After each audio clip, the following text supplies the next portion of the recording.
Bonjour, dans cette vidéo, je vais expliquer comment on peut se connecter à une base de données autonome avec ou sans portefeuille. Alors, sans plus tarder, je vais vous demander d'abord de télécharger SQL Developer avec lequel on va se connecter. Moi, j'utilise SQL Developer et j'utilise la dernière alors, 24.3. Rassurez-vous aussi d'avoir la même chose que moi. Mais maintenant, dès que c'est fait, vous allez donc entrer dans votre base de données. Vous allez sur le menu, prenez Oracle Database, prenez Autonomous Database, et à partir d'ici, vous allez maintenant cliquer sur la base de données concernée, la base de données à laquelle vous voulez vous connecter, et vous irez à la section Network ici, la section Network, et à partir d'ici, nous allons donc, je vais prendre Access Control List. C'est désactivé. Je vais cliquer sur Edit. Et à partir d'ici, j'ai maintenant plusieurs possibilités. Moi, je vais par exemple ici sélectionner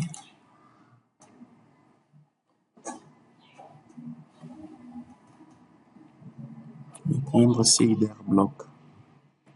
CIDR Block. Et je vais permettre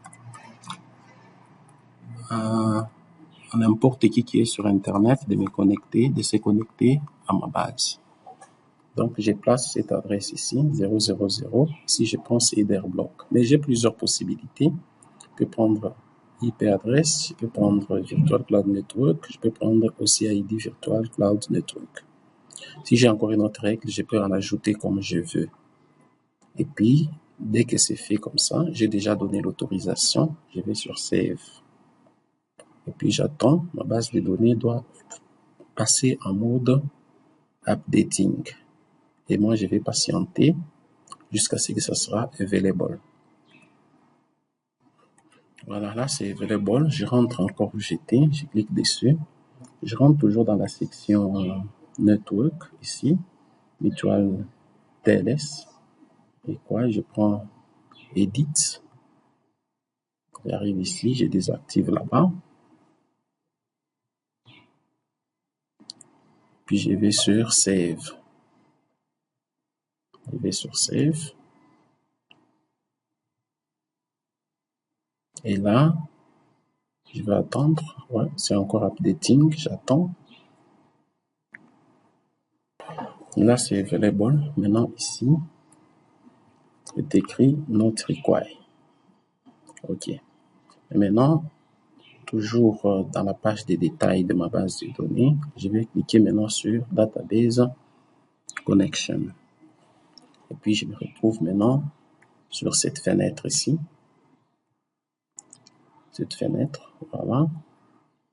C'est écrit ici TLS Authentication Mutual TLS. Voilà. Je vais prendre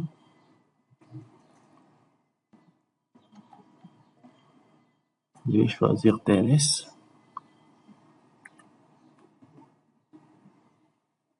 En dessous ici. J'ai plusieurs liens. Je vais copier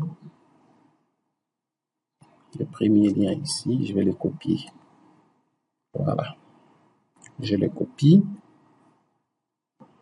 Et maintenant, dans un premier temps, je vais d'abord me connecter. Je vais effectuer une connexion sans portefeuille. Donc, je vais utiliser une connexion JDBC. Qu'est-ce que j'ai fait? Je rentre maintenant dans SQL Developer. Une fois dans SQL Developer, je pense que ça enregistre. Oui, je vais sur plus. Je vais sur plus pour ajouter une nouvelle connexion. Je l'appelle par exemple Connection Without, donc sans wallet using utilisant TLS. Ici, on me demande admin. Je vais mettre le mot de passe. Le mot de passe, c'est, voilà, c'est mon nom qui connaît. C'est le mot de passe que j'avais donné lorsque j'avais j'avais provisionné mon ATP. Et ici, je vais prendre JDBC personnalisé. C'est là que je vais mettre maintenant ma chaîne de texte que j'ai copiée. Voilà, je copie la chaîne, puis je teste, ça me donne succès. Donc ici, j'ai cliqué sur test, puis je vais sur enregistrer. Là, je viens de créer une connexion à ma base. Et là, voilà, je peux mettre le mot de passe.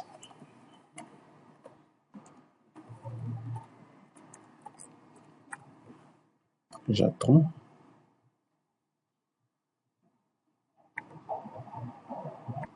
Voilà, là, je suis déjà connecté. Si je peux saisir une requête ici, donc ça ira directement dans ma base de données autonome. Si je peux créer une table ici, ça sera directement dans la base de données autonome. Ça, c'est une première connexion. La deuxième connexion que je vais vous expliquer, c'est celle avec le wallet. Comment s'y prendre? Je rentre toujours dans mon interface ici. Je commence là, je prends Oracle Database, je prends Autonomous Database, puis je clique sur la base de données, je vais sur Database Connection. Cette fois-ci, je peux prendre, il y a deux types de wallet. Il y a le wallet pour l'instance et il y a le wallet pour la région. Donc, je vais prendre instance et là, je vais cliquer sur download. Je peux faire les rotate, c'est pour régénérer un autre wallet. Alors, là, je vais cliquer maintenant sur download. Et dès que je clique sur download, on me réclame encore le mot de passe. Je vais mettre le mot de passe. Voilà.